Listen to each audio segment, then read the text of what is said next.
சரி, கவர்ச்சியில் ஜெயிக்காம நீங்க எதை வச்சு ஜெயிச்சீங்க சொல்லுங்க பாப்போம். வெறும் கவர்ச்சியை வைத்துக் கொண்டு நீங்க முதலமைச்சர் ஆயிட்டீங்க, நீங்க ஆட்சியை பிடிச்சிட்டீங்க. 2 வருஷம் தான் ஆகுது, 2 வருஷம் தான் ஆகுது. என்ன செஞ்சுட்டு நீங்க வந்தீங்க? என்ன சேவை செஞ்சீங்க? என்ன போராட்டம் பண்ணீங்க?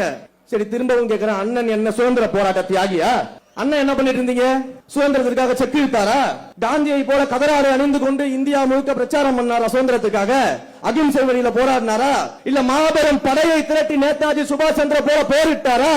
எங்கள் தலைவராவது திரைத்துறையில் நடிகராக இருக்கும் பொழுது அந்த இந்தியாவிலேயே திரைத்துறையில் உச்சபட்ச நடிகராக உயர்ந்து விட்டு அரசியலுக்கு வந்தாரு. அண்ணன் அப்படி என்ன சாதனை பண்ணிட்டு வந்துட்டீங்க? எப்படி நீங்க துணை முதலமைச்சரா இருந்தீங்க இதுக்கு முன்னாடி? அப்ப யார பார்த்து கேள்வி கேட்கறதீங்க?